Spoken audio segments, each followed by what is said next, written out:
The gentle clinking of bone china against a saucer was the only sound that punctuated the hushed reverence of the hotel's grand tea lounge. Sunlight, strained through vast, arched windows, painted elongated diamonds across the plush, emerald carpet. Zara breathed it all in. The scent of jasmine tea, the faint, sweet perfume of lilies arranged in towering crystal vases, the quiet hum of souls elite murmuring behind manicured hands. She was an observer, an artist capturing the serene opulence in the charcoal lines of her sketchbook. Dressed in a simple, light pink sundress that felt a world away from the bespoke suits and silk gowns surrounding her, she was a tourist, an outsider blissfully adrift in a sea of tranquility. This was the last moment of her old life, though she didn't know it yet. She was sketching the delicate curve of a silver teapot when a shadow fell over her page. Zara looked up into the face of a woman who seemed carved from moonlight and steel. She was older, her hair a perfect chignon of silver and black, her posture radiating an authority that transcended the simple elegance of her silk suit. There was a frantic, desperate energy crackling just beneath her poised exterior. The woman, without invitation, slid into the velvet chair opposite Zara. Her eyes, dark and intelligent, scanned the room before locking onto Zara's with a startling intensity. Before Zara could form a question, the woman leaned forward, her voice a low, urgent whisper that cut through the calm. "I need you to do something for me. Your life may not depend on it, but my son's does." Zara's hand froze over her sketchbook. Her heart gave a sudden, hard thud against her ribs. This had to be a mistake. A prank. I think you have the wrong person," she stammered, her voice barely audible. The woman's lips thinned into a severe line. Her gaze flickered to a man seated across the lounge, a man with pale, watchful eyes and a smile that was all predator. He was handsome in a cruel way, exuding a palpable aura of danger that made the air around him feel colder. "That man," the woman whispered, her voice laced with a venomous fear, "is waiting for my son to show a weakness. Any weakness. And today, he believes he has found one inch." She turned back to Zara, her eyes pleading, yet commanding. "My son is about to walk through those doors. When he does, I need you to stand, walk to him, and kiss him as if you are the only two people in this room. You will be the picture of a woman deeply in love." Zara's mind reeled, a chaotic whirlwind of confusion and alarm. "Why me?" she managed, her throat tight. The woman's grip, surprisingly strong, closed around Zara's wrist. "Because you are not from our world. You are a stranger. You are the only one he could not possibly know." Just then, the grand entrance doors swung open. A man stepped inside, and the subtle energy of the room shifted, tilting toward him as if he were a magnetic pole. He was tall, broad-shouldered, and impossibly handsome, his black suit tailored to perfection. His face was a mask of stoic control, but as his eyes found his mother, they widened with a flicker of surprise, quickly extinguished. He began to move toward their table. This was him, the son. The woman's grip tightened. "Now," she commanded, her voice a bare whisper of sound. "Pretend you're my son's fiancé." The world seemed to slow down, the ambient sounds of the lounge fading into a dull roar in Zara's ears. The matriarch, Mrs. Kim, released her wrist, leaving a faint pressure that felt more like a brand than a touch. Across the room, the man with the predatory smile, Victor, watched them, his head tilted with a connoisseur's curiosity. There was no time to think, only to act. Jaeun, the son, was approaching, his long strides eating up the distance between them. His face was an unreadable sculpture of handsome indifference, but Zara could see the subtle tension in his jaw, the way his eyes darted from his mother to her, a silent, urgent question in their depths. Mrs. Kim gave a nearly imperceptible nod, a signal that sealed Zara's fate. Her body moved before her mind could protest, propelled by a surge of adrenaline and the terrifying certainty that refusing was not an option. She rose from her chair, her legs unsteady. Each step toward Jaeun felt like walking a tightrope over a chasm. He stopped a few feet from her, his gaze intense, searching. Her own heart hammered against her ribs, a frantic bird trapped in a cage. She reached him, her hands trembling as she lifted them to frame his face. For a dizzying second, she saw a flash of raw confusion in his dark eyes, a vulnerability that was gone as quickly as it appeared. Then, she closed her eyes and pressed her lips to his. The kiss was a collision of desperation and surprise. His lips were firm, unyielding for a moment before they softened almost imperceptibly, responding to the silent, frantic plea in her touch. It was over in a heartbeat, but it stretched into an eternity. When she pulled back, the world rushed back in. Jaehoon's arm was now wrapped firmly around her waist, his hand resting on the small of her back in a gesture of possessive intimacy. He played his part perfectly. His expression had shifted from stoic control to one of quiet adoration, a mask so convincing it sent a shiver down her spine. "There you are," he murmured, his voice a low, smooth baritone meant for her ears, but pitched just loud enough for others to overhear. I was beginning to worry before Zara could find her voice. Victor was upon them, gliding to their table like a shark sensing blood. "Jaehoon," he purred, his voice thick with a Slavic accent. "You've been holding out on us." He extended a hand, not to Jaehoon but to Zara. Viktor Volkov. "A pleasure." Zara placed her trembling hand in his. His grip was cold, his thumb stroking her knuckles in a way that felt both courteous and violating. Jaehoon's arm tightened around her. "Victor," he said, his tone dangerously smooth. "This is Zara. My fiancée." The word hung in the air, a lie so potent it felt like a physical weight. Victor's smile widened, but it never reached his cold, calculating eyes. "Fiancée?" My. "A secret engagement." How very romantic. "And how very unlike you." The veiled threat was unmistakable. The public performance had begun, and Zara was its unwilling star, caught in a silent war waged with polite smiles and deadly subtext. The short walk from the tea lounge to the gleaming black sedan waiting at the curb felt like a journey to another planet. The city's vibrant sounds, the cheerful chatter of tourists, and the distant melody of a street performer seemed to belong to a life she had inhabited only minutes ago but could no longer reach. Now, there was only the suffocating silence between her and the two figures who had commandeered her existence. Flanked by Jaehoon and his mother, she was guided into the car's leather-clad interior. The door closed with a heavy, final thud, sealing them in a cocoon of tinted, bulletproof glass. The city blurred into a watercolor wash of neon and concrete as the car pulled silently into traffic. Zara sat rigidly, her hands clasped so tightly in her lap her knuckles were white. She stared at her pink dress, a flimsy shield of normalcy against the crushing weight of their world. The opulence of the car, with its polished wood grain and the scent of expensive leather, felt less like a luxury and more like the interior of a gilded cage. They drove for what felt like hours, leaving the dense heart of Seoul behind for the winding, forested roads of an exclusive district. Finally, the car slowed and turned through a set of immense, unmarked iron gates that swung open without a sound.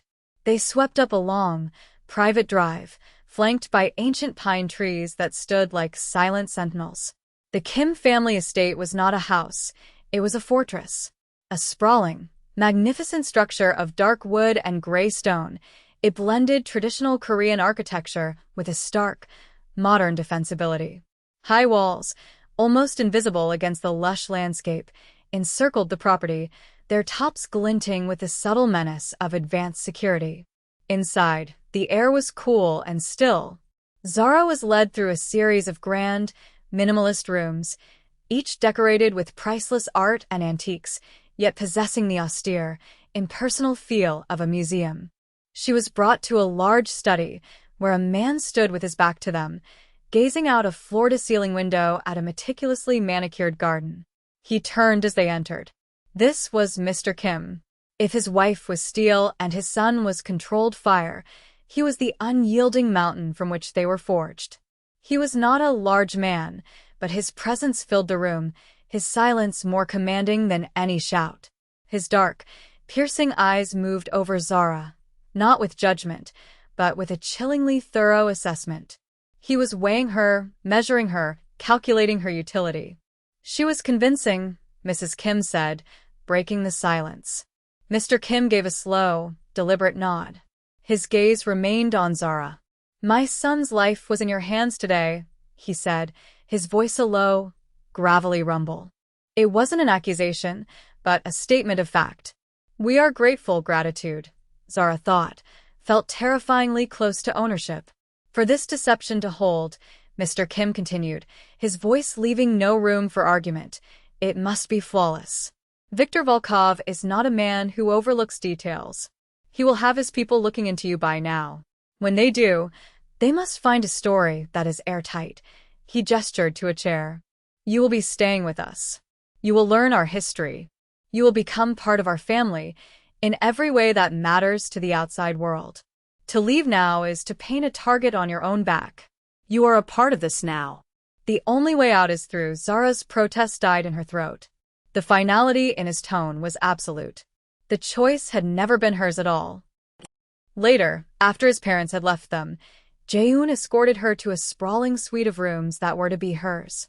The silence between them was a heavy, charged thing, filled with the unsaid and the unknown. The suite was beautiful, a prison of silk and jade, with a balcony overlooking a serene koi pond.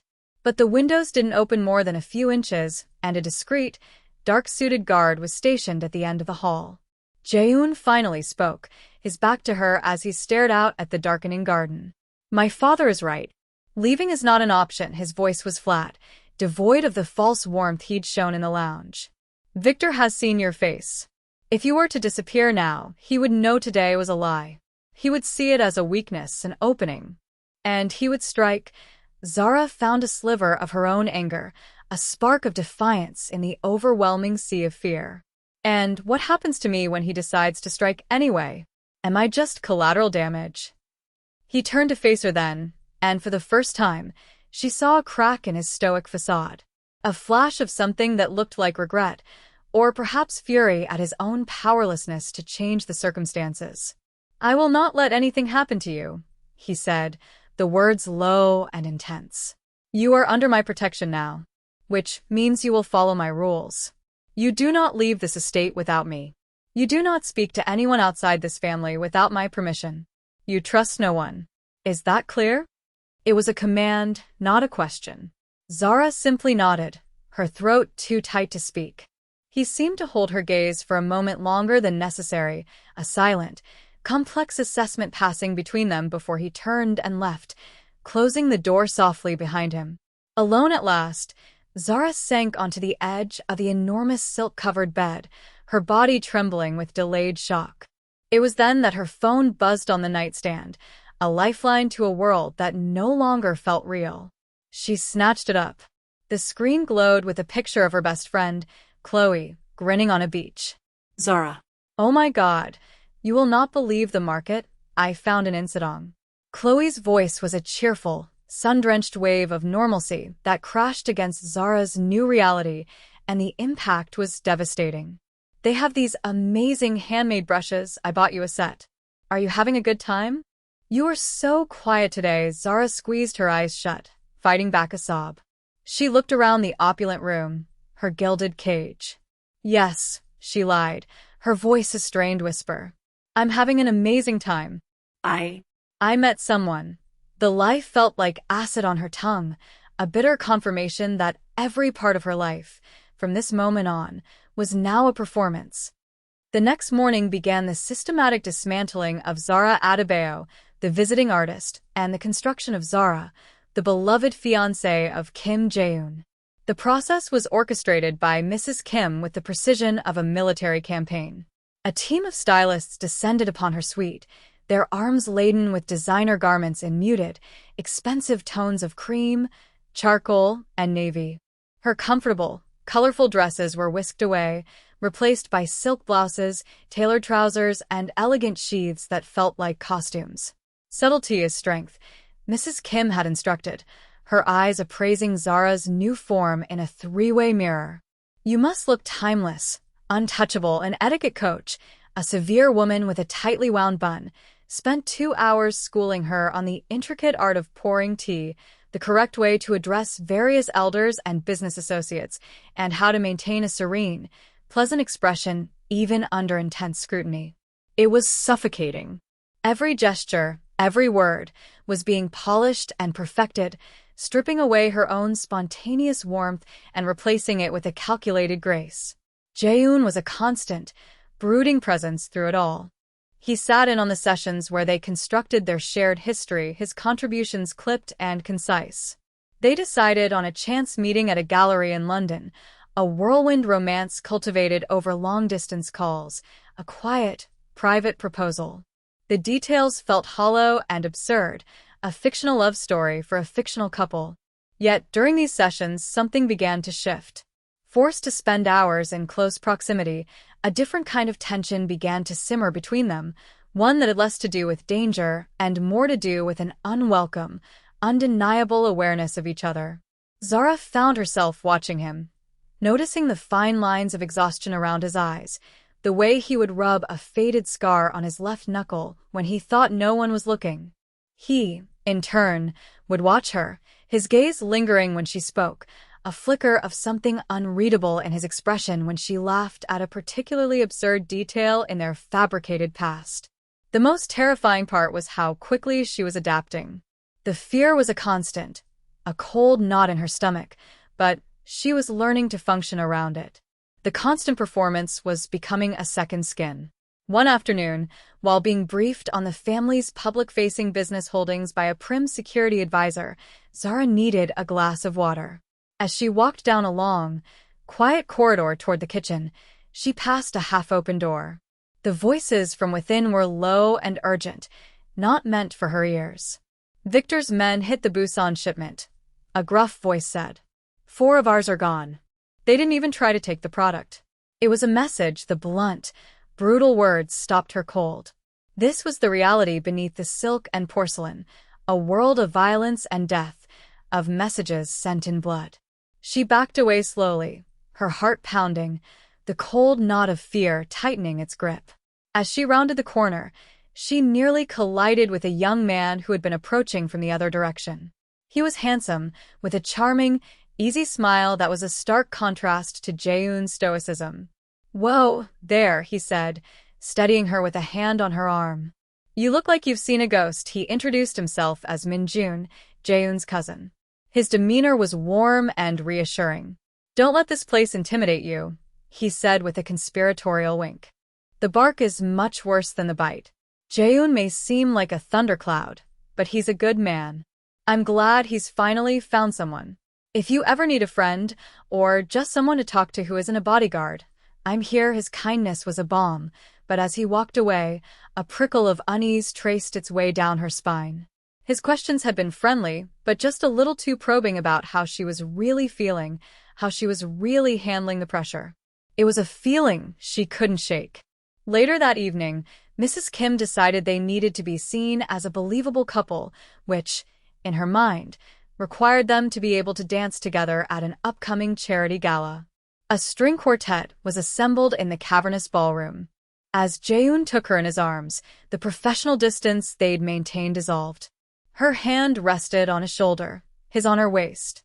The heat of his palm seemed to burn through the fabric of her dress. They moved together stiffly at first, two strangers forced into an intimate orbit.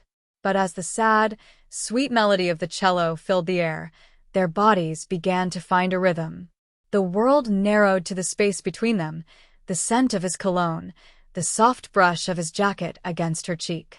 The pretense, the danger, the lies, it all faded away for a few stolen moments.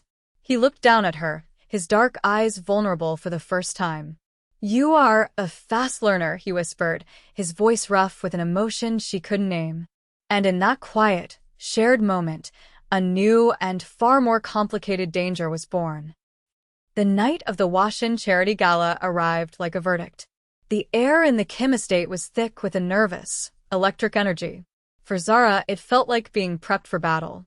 She stood before the mirror in her suite while a stylist made final adjustments to a breathtaking gown of midnight blue silk.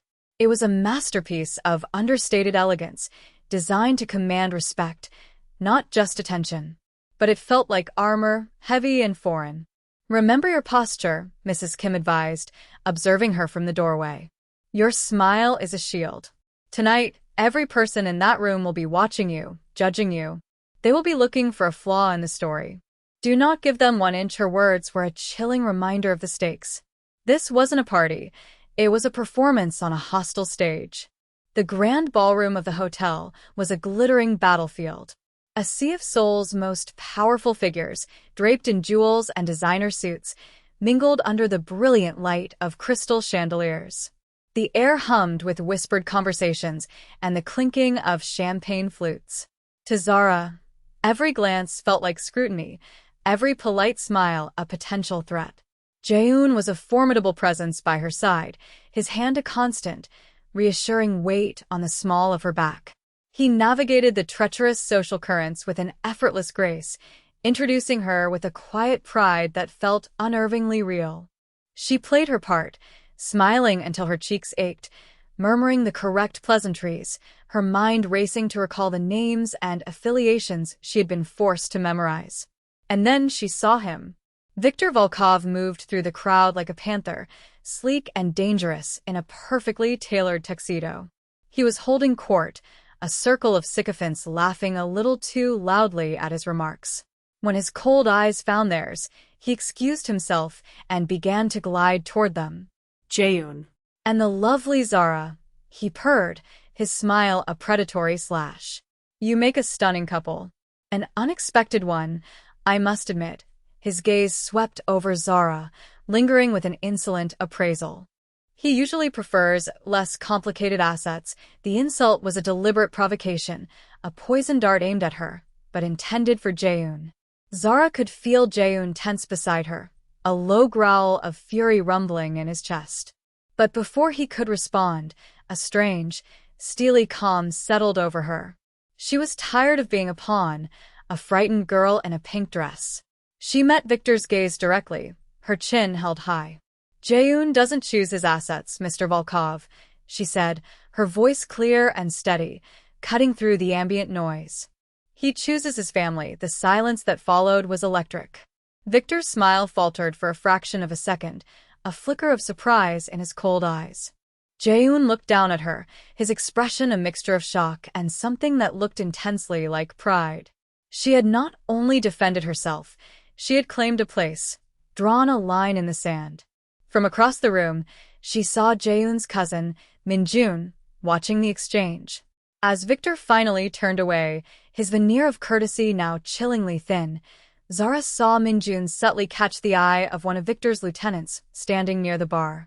There was no gesture, no note, just a shared look, a fleeting, almost imperceptible moment of understanding that screamed of betrayal.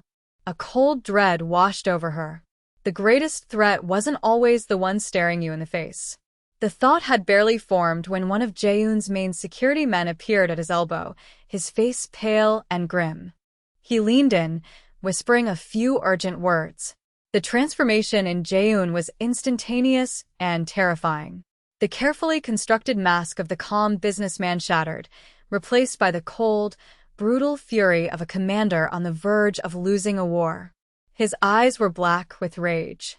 Without a word of explanation to the stunned onlookers, he grabbed Zara's hand, his grip like a vice.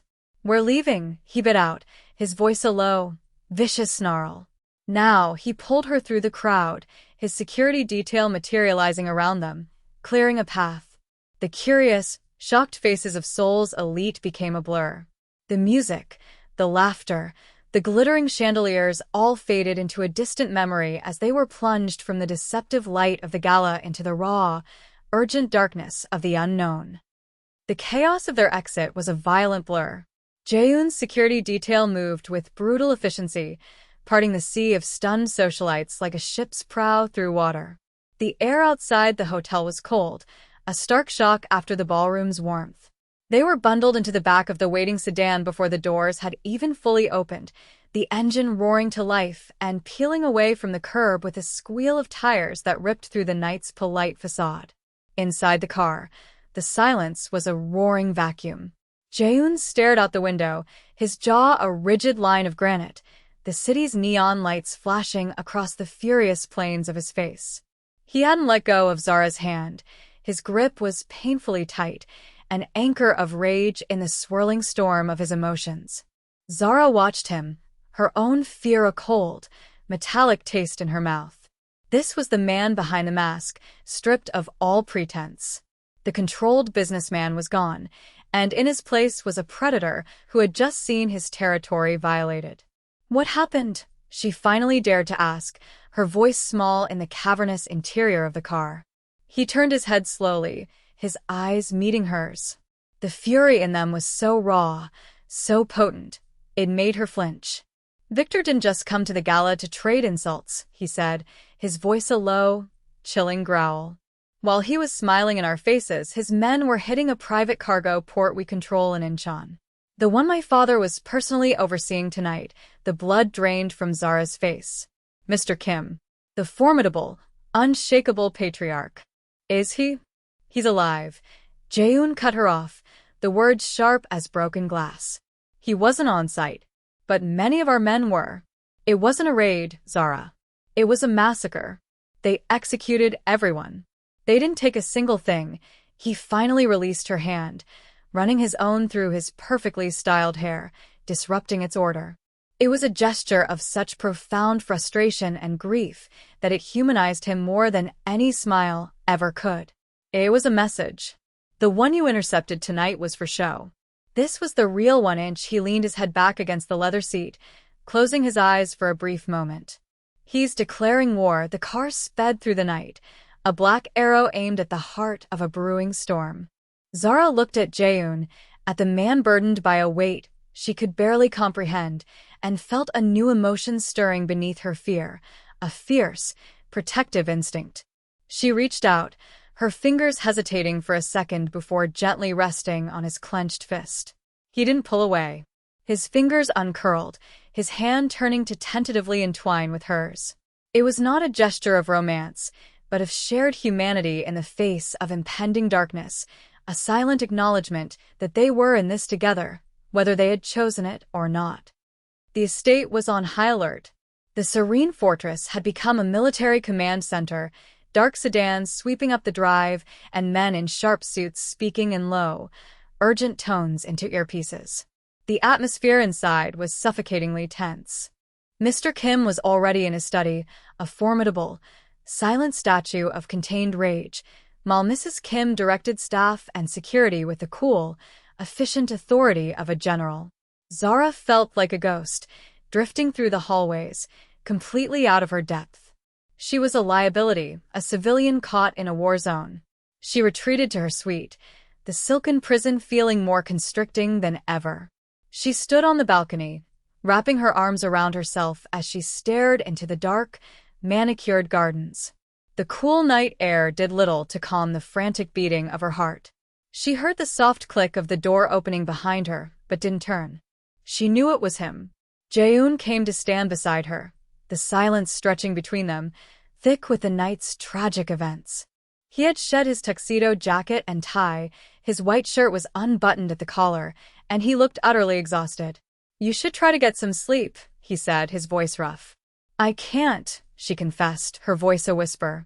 "All I can see are their faces at the party, and now She trailed off, unable to articulate the horror. "What you did tonight," he said, changing the subject, his gaze fixed on the distant city lights. "Standing up to Victor. No one has ever done that for me." Zara turned to look at him, at his proud, handsome profile outlined by the moonlight. "I wasn't doing it for you," she said softly. "I was doing it for us. For the story we're supposed to be telling." His eyes met hers, and in their depths, she saw a flicker of the same vulnerability she'd seen in the ballroom. "Is that all it was?" he asked, his voice low. "A story?" The air crackled between them. The danger, the lies, the forced proximity had forged a strange, unwilling intimacy. The adrenaline of the evening had stripped them down to their essential selves, and a truth, fragile and dangerous, was beginning to bloom in the ruins. He took a half-step closer, his hand coming up to gently cup her cheek. His thumb brushed over her skin, a touch so tender it made her breath catch. "Zara," he murmured, her name a quiet prayer on his lips.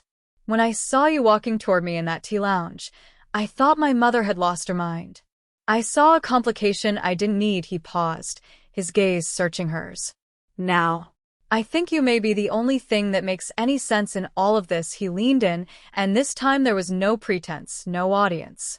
It was a kiss born of desperation and gratitude, of fear and a dawning, terrifying hope. It was a moment of solace in the heart of the storm, a quiet promise that even in this world of violence and lies, something real might still have a chance to grow. The next day, the family convened in Mr. Kim's study. The mood was somber, heavy with grief and the thirst for retribution. Zara was asked to attend, a gesture that signified her new, albeit precarious, position within the inner circle. She sat beside Jaeun, his presence a solid, reassuring warmth. They were discussing security protocols, trying to understand how Victor's intelligence could have been so precise, so perfect. They were speaking of leaks, of betrayal. The men in the room, uncles, cousins, high-ranking lieutenants, all swore their loyalty, their faces grim. And then Zara saw Min-jun.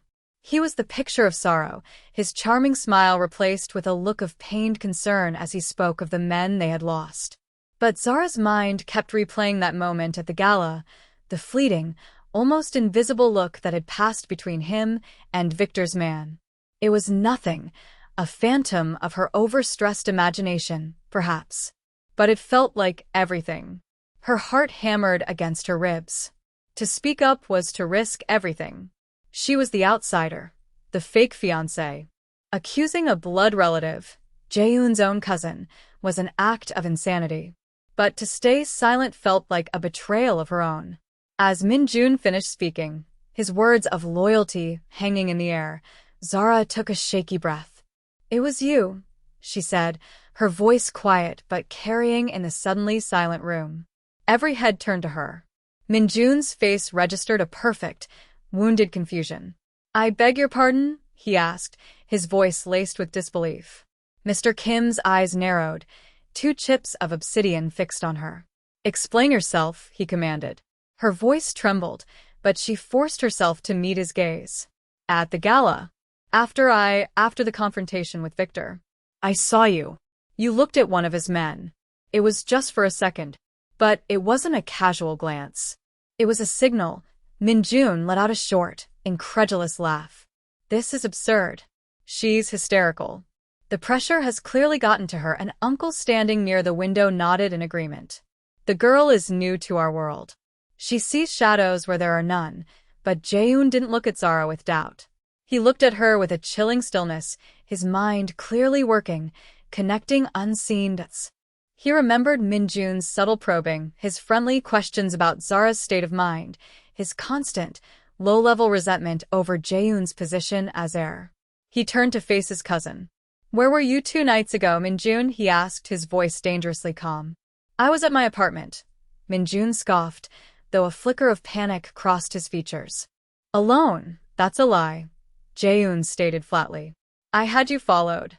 You met with one of Volkov's financial advisors. You thought we wouldn't notice." The air in the room turned to ice. Min-jun's charming facade crumbled, revealing the ugly, sneering resentment beneath. Zara had not been seeing shadows. She had seen the truth. The trap was set with cold, quiet precision. Mr. Kim, his face an impassive mask that betrayed none of his cold fury, convened another meeting. In front of Min-jun, he laid out a plan to move a significant shipment of untraceable bearer bonds, a contingency fund, to a secure location outside the city. The details were specific: the route, the time, the number of guards. It was all a lie. A ghost convoy for a ghost shipment. Zara watched Min-jun from across the room. He absorbed the information with feigned diligence, asking the right questions, his concern for the family's assets appearing entirely genuine. But his eyes held a glint of greedy, triumphant light. He thought he was about to deliver the final, crippling blow to his own family. The waiting was the hardest part. Zara sat with Jaeun in a darkened security office, watching a bank of monitors that showed the empty, predetermined route. The silence between them was not tense, but companionable.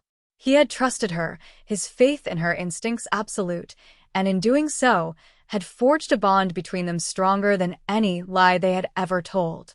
"You were right," he said quietly, his eyes on the screen. "I wanted you to be wrong. He's my blood. But I knew you were right. I'm sorry," she whispered.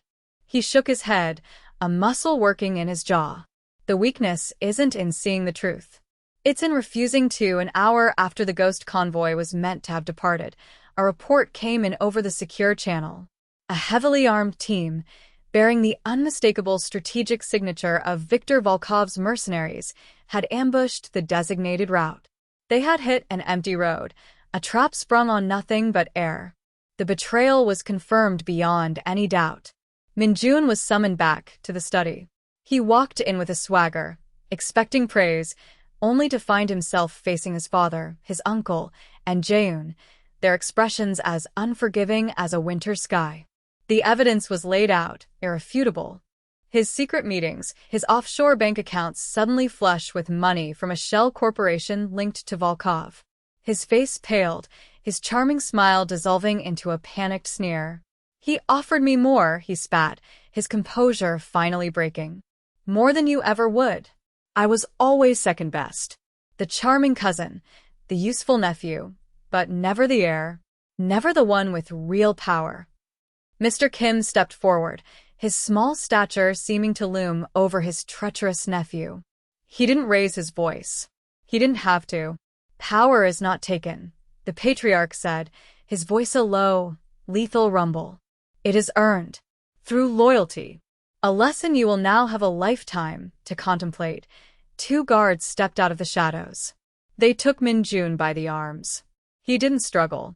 He simply looked at Jaeun with eyes full of a pathetic, bitter hatred. As they dragged him from the room and from the family forever, Zara knew his lifetime of contemplation was likely to be brutally short. The immediate threat from within had been neutralized, but the victory felt hollow. Minjun's betrayal had exposed vulnerabilities that Viktor Volkov would be ruthless in exploiting. The war was no longer a cold one fought with veiled threats and strategic losses. It was now a personal, bloody conflict. The estate, once a symbol of impenetrable strength, now felt like a beautiful, besieged island. In the quiet that followed the storm, Zara found herself on her balcony again, the place where everything had changed. The moon was high and bright, casting the garden in shades of silver and deep shadow. The air was calm, a stark contrast to the turmoil in her heart. She was no longer just a performer. She had influenced events, saved lives, and exposed a traitor. She was a part of this world now, entangled in its deadly web. The door opened and closed softly. Jaeun came to stand beside her, his presence a familiar comfort. He didn't speak for a long time, simply sharing the silence with her. "My father wants to thank you," he finally said. "He wants to offer you anything you want. A new life, anywhere in the world. Money, protection. A clean slate. It was the out she never thought she would get. A chance to return to her world of charcoal sketches and quiet tea lounges, to leave the violence and the fear behind. She could go back to being Zara Adebayo, the artist. But the thought of leaving him, of this intense, terrifying, and unexpectedly profound connection, left a gaping void in her chest. She turned to face him, the moonlight catching the sorrow and conflict in her eyes. "Is that what you want?" she asked, her voice barely a whisper. "For me to go?" He took a step closer, his hands coming up to frame her face, his touch gentle, reverent. "What I want," he said, his voice thick with an emotion he no longer tried to hide, "is for you to be safe. And you will never be safe with me." "I haven't felt safe since the moment your mother sat down at my table," she replied, a faint smile touching her lips. "But here with you, I don't feel so afraid." The truth of the statement settled between them, undeniable and powerful. He leaned down and kissed her, a deep, searching kiss that was not about gratitude or desperation, but about choice. A choice to stay, a choice to fight, a choice to feel something real in a world built on lies. He pulled back, his forehead resting against hers. "This started as a deception to protect my life," he whispered. "But it's not a lie anymore, Zara. Not for me." His words were the most honest thing she had ever heard. Just as hope began to dawn, his face hardened with the grim weight of reality. "Victor knows we've dealt with Minjun. He knows we're expecting him. He won't just hit our businesses anymore. He'll come for the heart of the family. He'll come for you." The story was not over. The cliffhanger was not a closing chapter, but the edge of a precipice. They were no longer pretending. They were a united front, bound by a dangerous truth, staring together into the encroaching darkness as they waited for the inevitable storm to break.